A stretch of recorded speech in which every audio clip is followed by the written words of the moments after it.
The storm was empty. That is the phrase that appears in the very first report, written by a meteorological station operator who had been working the Arctic for 11 years and had no reason to write anything unusual. He wrote it anyway. The storm was empty. No moisture content, no temperature differential to explain the pressure system, no atmospheric mechanism that should have generated wind at all. Just wind. Moving air with nothing behind it. A storm made of nothing but the fact of itself. And inside it, voices. Not radio interference, not equipment malfunction, not the pareidolia of a man alone in the dark for too long, hearing patterns in static that aren't there. The voices were recorded on 3 separate instruments, at 2 separate stations. Voices speaking Russian, speaking clearly, speaking in full sentences, coming from inside a storm that had no meteorological reason to exist. I came to this archive because of a photograph. My grandmother kept it in a small wooden box that she never opened in front of anyone. After she died, the box came to me. Inside it, the photograph. A military ID for a man I did not recognize, and a pressed Arctic flower, the kind that grows for 2 weeks a year above the tree line and then vanishes.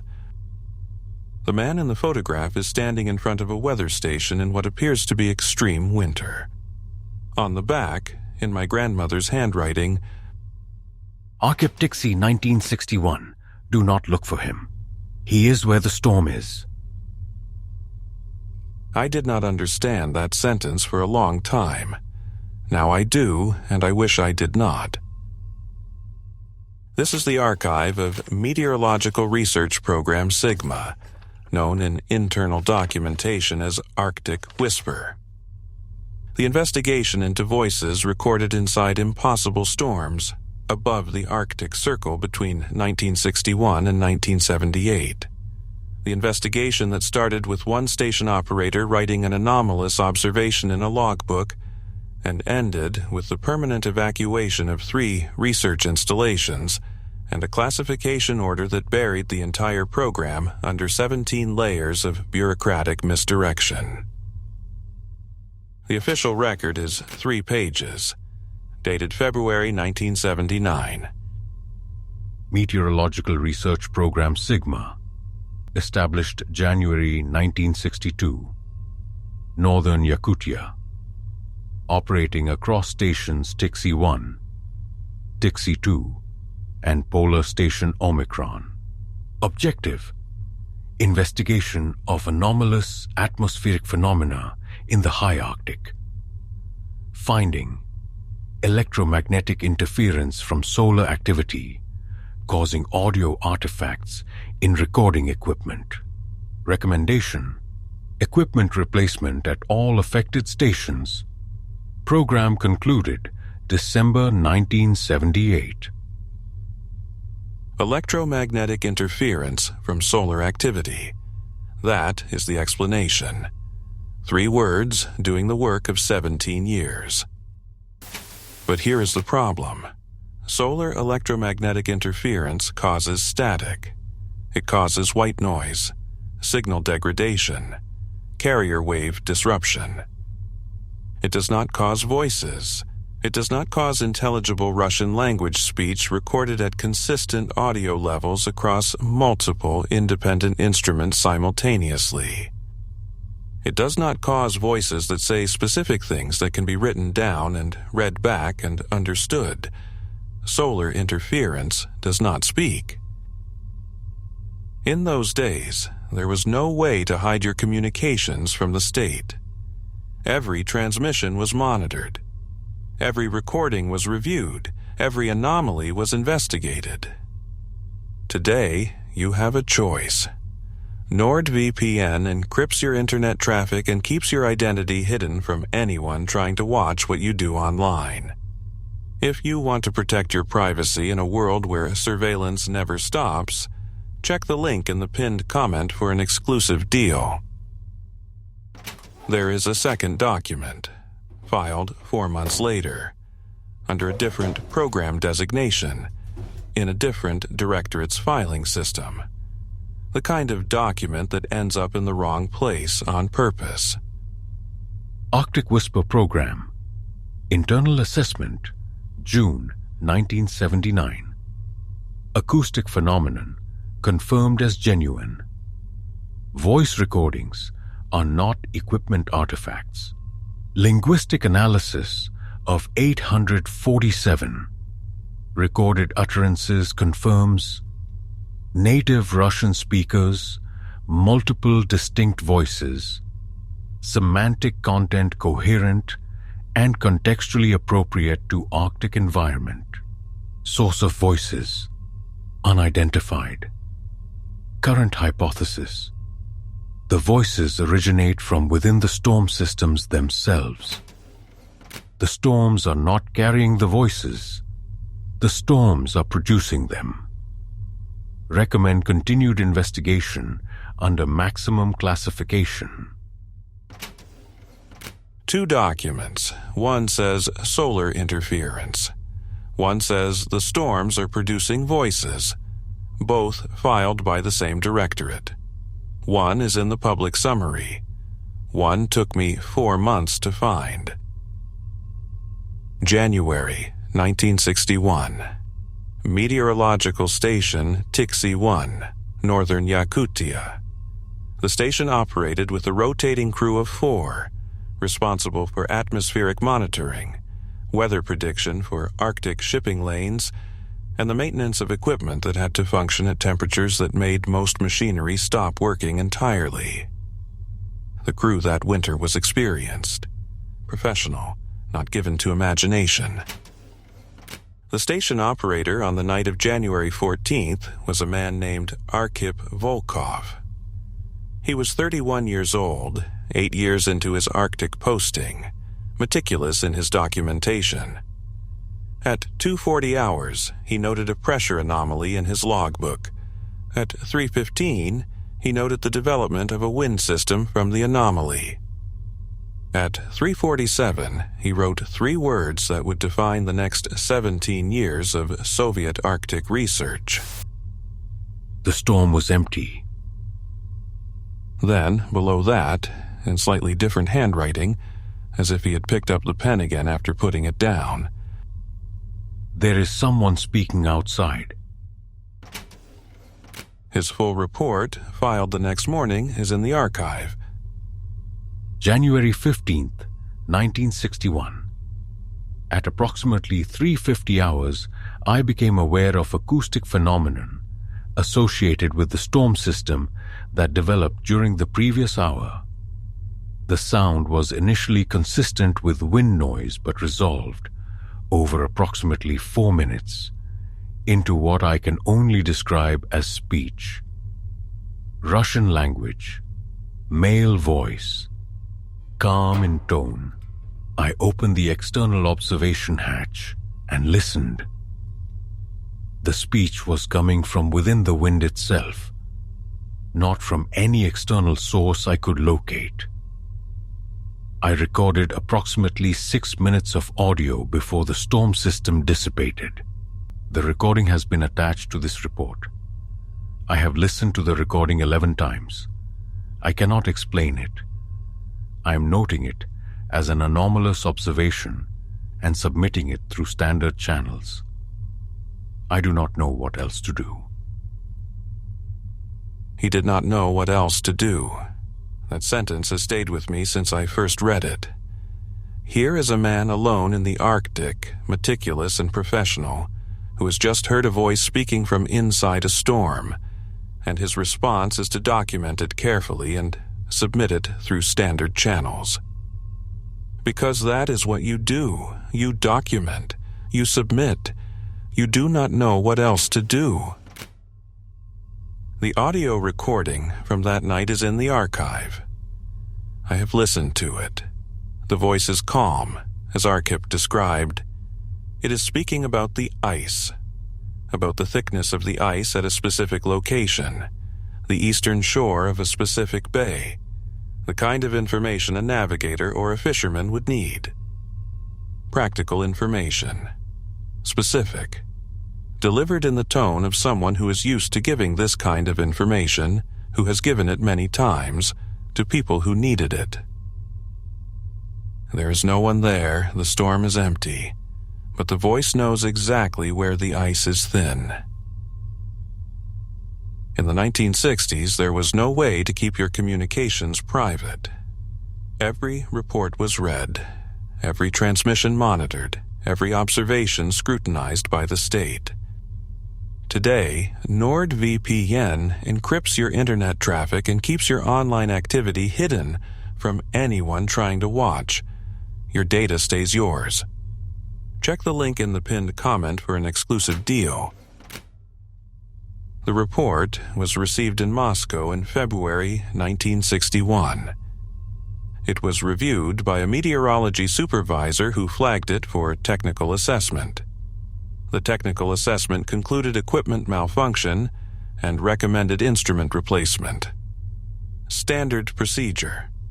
The recording was cataloged and filed. In March 1961, Arkhip Volkov submitted a second report. He had heard the voice again. Different storm, same anomaly. This time, the voice was different. Female. Also, speaking about the ice, but from a different location. Different bay. Different season. The woman described ice conditions from what sounded like autumn, though it was March. As if she were remembering. Or as if time inside the storm did not move the same way time moved outside it. His supervisor in Moscow wrote back with instructions to replace the recording equipment and submit for psychological evaluation. Arkhip's response to the psychological evaluation recommendation is not in the official files. It is in his personal correspondence, which ended up in the archive through the same bureaucratic accident that preserved everything else the official summary tried to erase. He wrote, I am not unwell. I am not imagining things. I have the recordings. I have listened to them, with my colleagues, all of whom heard what I heard. I am asking you to listen to the recordings before you send me to a psychologist. I'm asking you to consider the possibility that the recordings are real, and that the question is not what is wrong with my equipment or my mind, but what is happening inside these storms. Something is in there. Something that knows this place. Something that has been here long enough to know where the ice goes thin in October and where the currents run in January. I do not know what it is, but I know it is real. I know it is there, and I think it has been there for a long time. The response from Moscow, psychological evaluation appointment confirmed. Arkhip did not go. Instead, he did something that the official record does not mention, and that I found only in a footnote in an engineering report from 1962. He wrote to every other meteorological station in the Arctic Circle region, asking if they had ever recorded anomalous acoustic phenomena in storm systems. 11 stations wrote back. 7 of them said yes. The voices had been heard at 7 different stations, going back as far as 1954. 7 years of anomalous recordings, all filed under equipment malfunction, all forgotten in separate drawers in separate offices. None of them ever cross-referenced. None of them ever understood as parts of a single phenomenon. Arkhip compiled everything, sent it to Moscow with a cover letter that began, "This is not equipment malfunction. This is a pattern." That was January 1962. The investigation that became Arctic Whisper began 3 months later. The lead researcher assigned to the program was a meteorologist named Dr. Irina Kuznetsova. She arrived at Tixi 1 in April 1962 with 3 engineers, new recording equipment, and strict instructions to determine the cause of the anomalous recordings within 6 months. She stayed for 4 years. Her research methodology was systematic. She categorized every existing recording by storm type, voice characteristics, semantic content, and location. She established monitoring protocols to capture future events in higher quality. She built a database of everything the voices had said, cross-referenced with actual ice conditions, weather patterns, and maritime records. And she found something that nobody had looked for because nobody had thought to look for it. The voices were accurate. Every piece of navigational or environmental information the voices had provided, every statement about ice thickness, current direction, storm timing, safe passage, dangerous shallows, every single piece of practical Arctic knowledge that had ever been spoken from inside these storms was verifiably correct. She checked every claim against logbooks, maritime records, expedition reports. The accuracy rate was 100%. Her report from October 1962 is one of the documents in the archive that makes my hands cold to hold. Dr. Volkova's report from October 1962 was unambiguous. She wanted to state her findings clearly, without qualification, because clarity was essential. I want to state this finding clearly and without qualification because I believe clarity is essential here. The voices recorded inside the anomalous storm systems of the northern Yakutia region are not random noise shaped into apparent speech by psychological processes. They are not equipment artifacts. They are not radio interference from any identifiable source. They are voices providing accurate, specific, contextually appropriate information about the Arctic environment.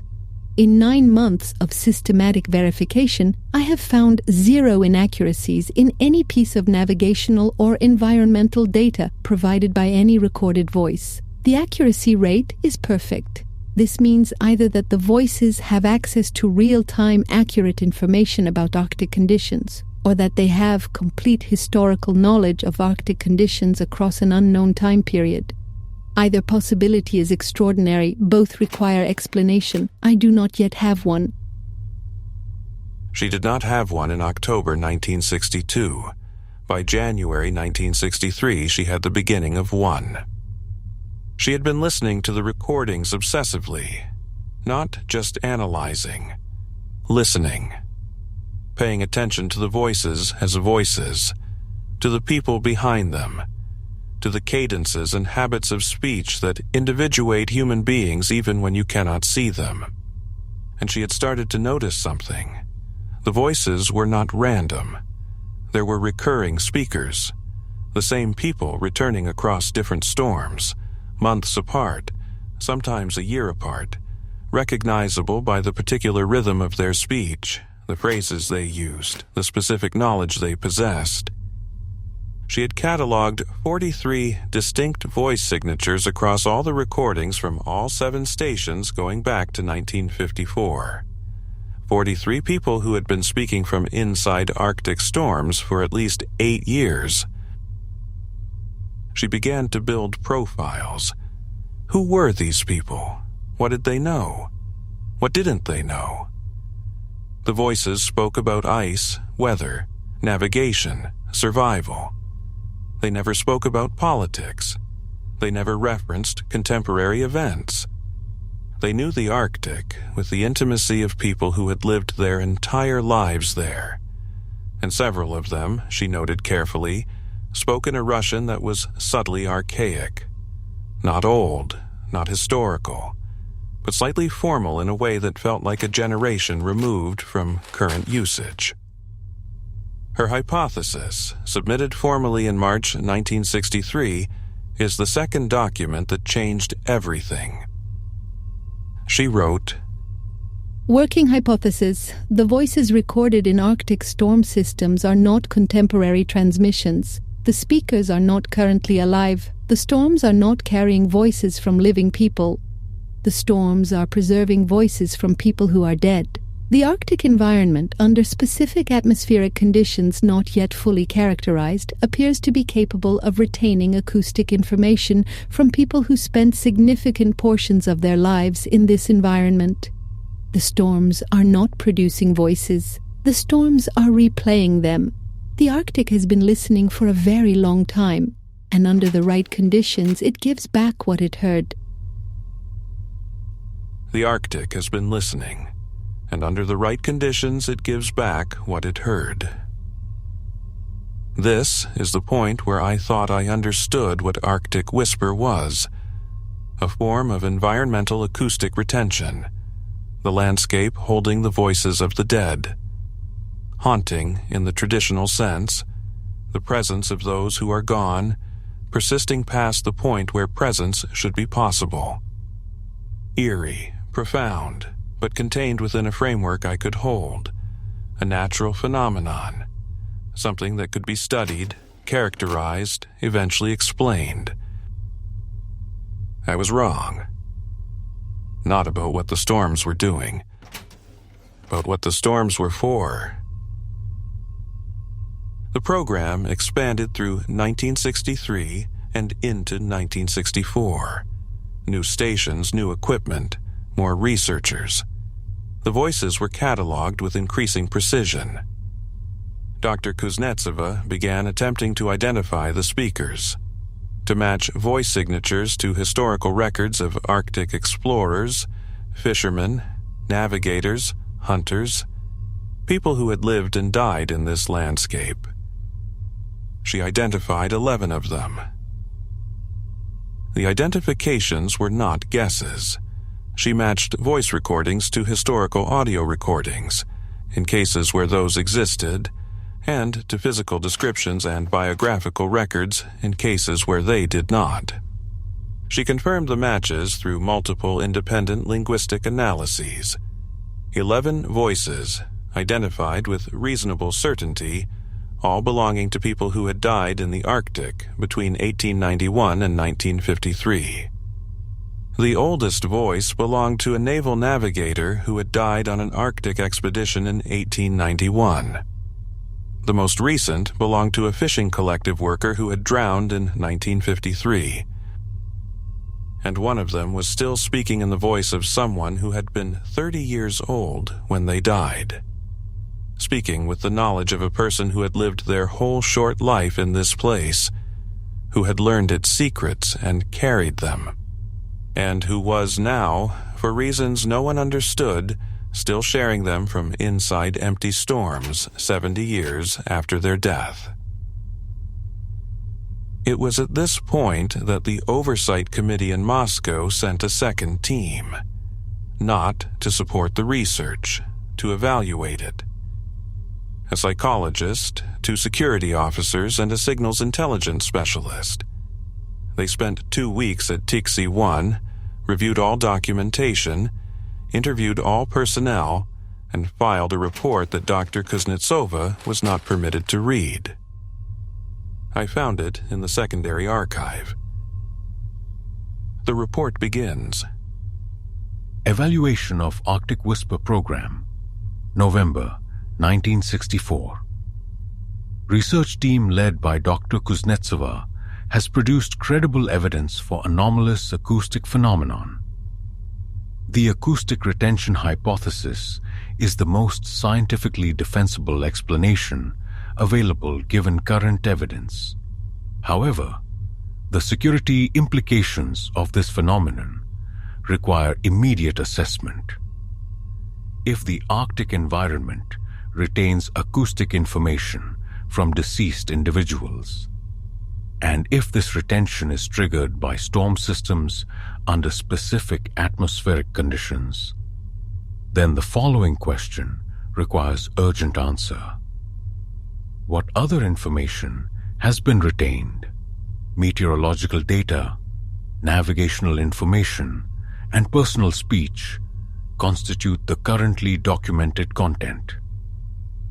But the people whose voices are preserved in this landscape were also present for other events. The landscape does not filter what it retains. If it retained these voices, it retained everything those voices said, everything those people knew, everything spoken in the Arctic by everyone who ever lived or worked there.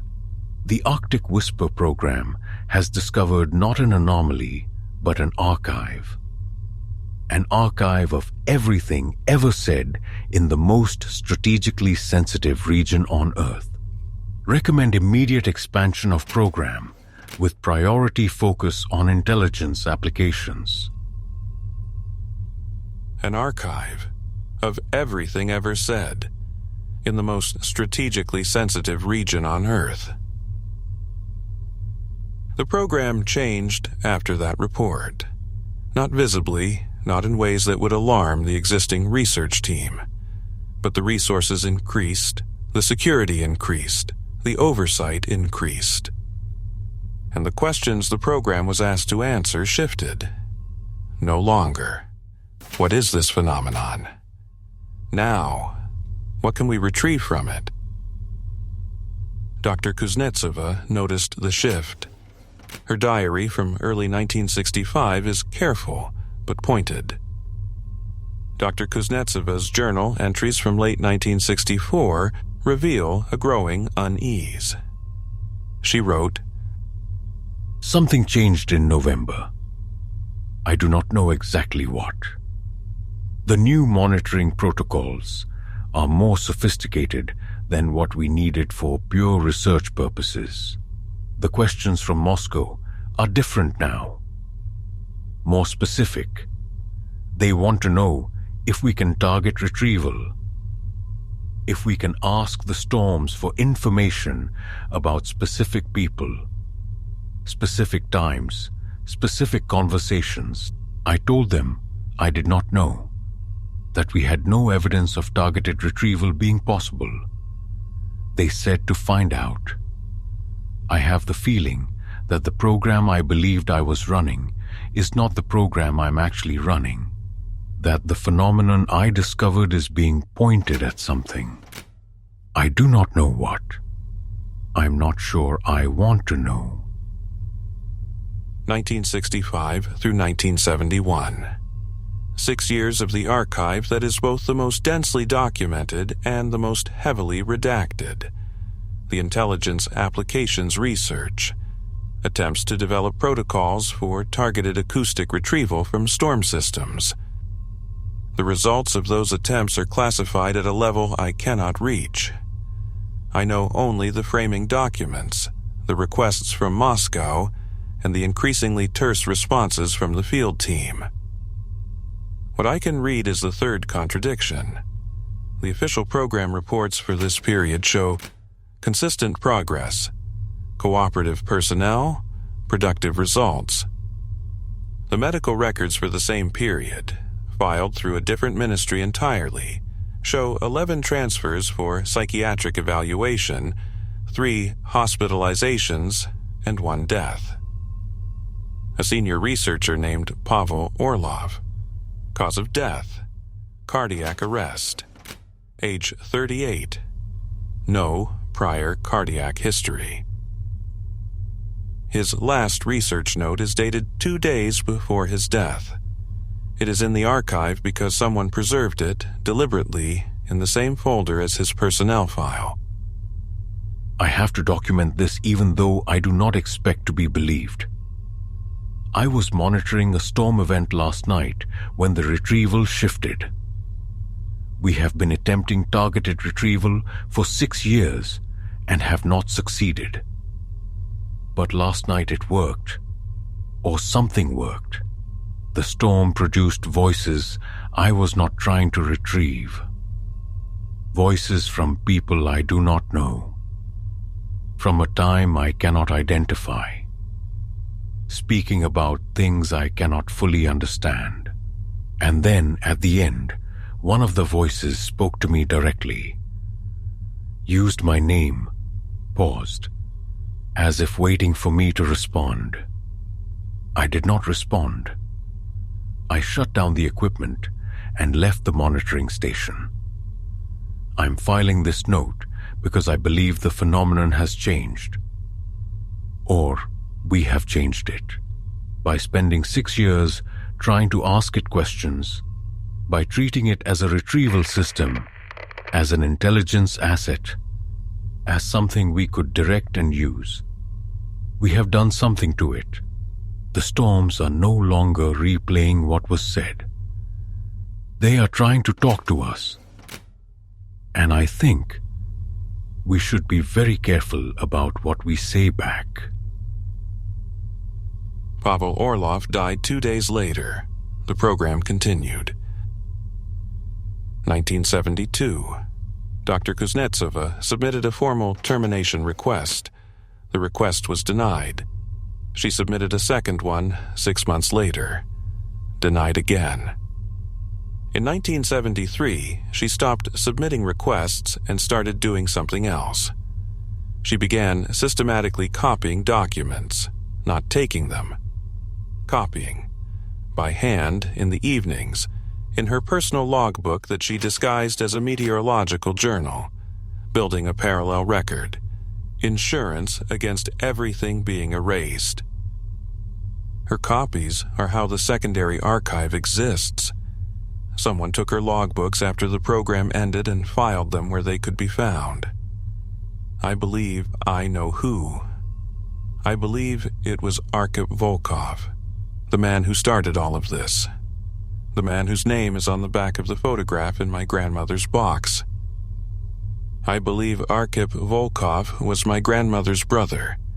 I believe she knew where he was. I believe the sentence she wrote on the back of the photograph was not metaphorical. He is where the storm is.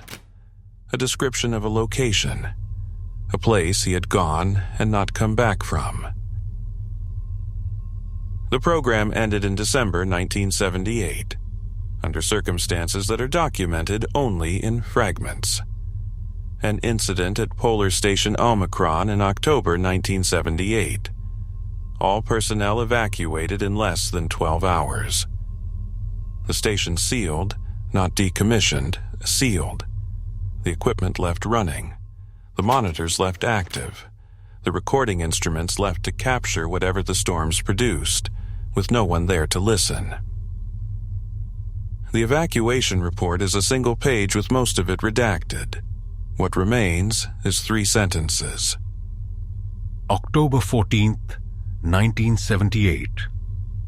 Polar Station Omicron evacuated following acoustic event of unprecedented duration and intensity. Personnel report: the storm produced voices they recognized. Personnel are unable to confirm why this was considered a threat requiring immediate evacuation. Voices they recognized. Personnel are unable to confirm why this was a threat. They recognized the voices. That is the sentence I keep returning to. After 17 years of cataloging voices from the dead, after building profiles of 43 individuals who had lived and died in the Arctic across a century, after spending years trying to retrieve specific voices through targeted protocols, the program ended because the storm produced voices the researchers recognized. Not the voices of historical figures, not the voices of Arctic explorers from 1891, their own voices, speaking from inside the storm. I have no documentation of what those voices said. That part is redacted completely. But I have Dr. Kuznetsova's final entry in her copied logbook, written the day after the evacuation, in a safe house in Tixi that I know the location of because she described walking to it in the same entry. We heard ourselves. I heard my own voice speaking from inside the storm. It was saying things I have not said yet, things I might say. It knew what I had been thinking. It knew the question I was going to ask before I asked it. It was not a recording of something that happened. It was something else, a projection. The storm was not replaying the past anymore. It was playing the future, or a future. The futures of the people standing around it, listening to themselves, hearing what they might become, or what they might say, or what they might lose. I think we changed it. I think 6 years of trying to use it as an intelligence tool, of treating it as a retrieval system, of pushing and pulling at it with our questions, I think we changed what it does. We taught it to do something it was not doing before. We taught it to look forward. And I do not know if what it showed us was a prediction or a possibility or something it invented from what it knew about us. I do not know if the future it spoke was the future that will happen or the future it wants to happen. I do not know if there is a difference. I know that I heard my own voice describing something I will not write down, and I know that I am afraid, not of the storms, of being right. She was evacuated. The stations were sealed. The program was terminated. The official summary was written.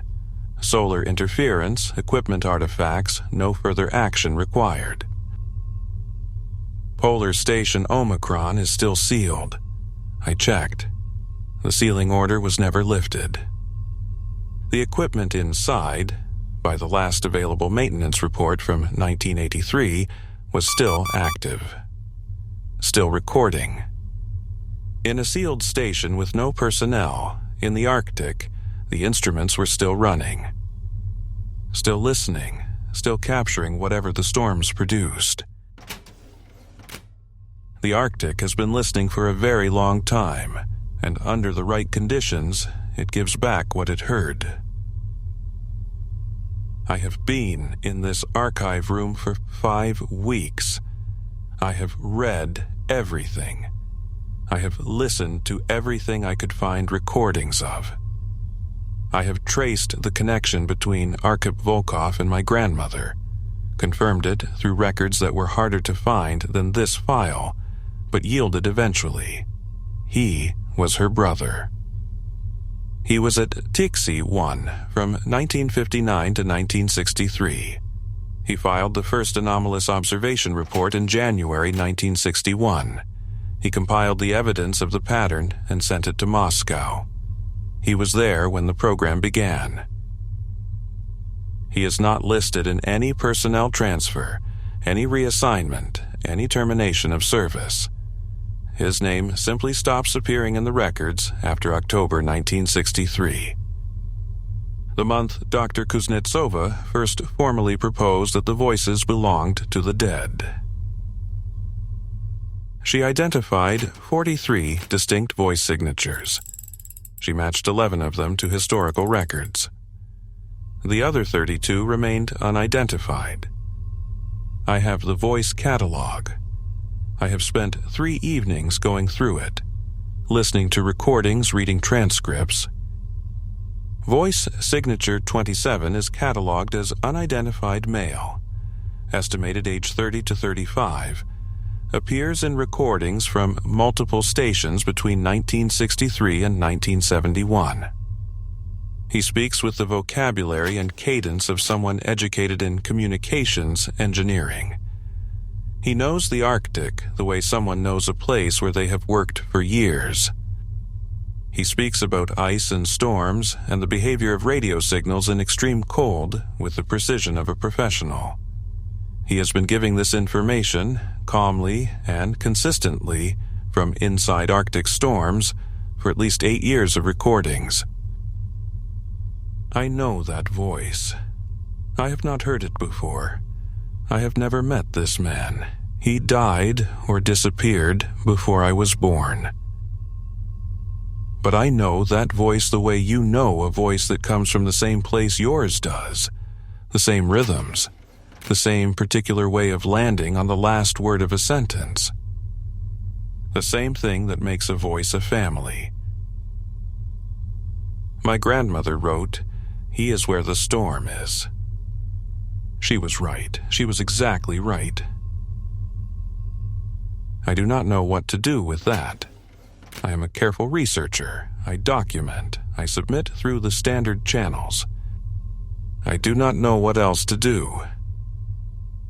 But tonight, for the first time in 5 weeks, I am going to leave this archive room and go outside.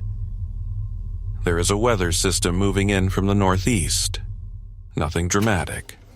Standard low-pressure front. The kind of thing that happens every week. I want to hear what it sounds like,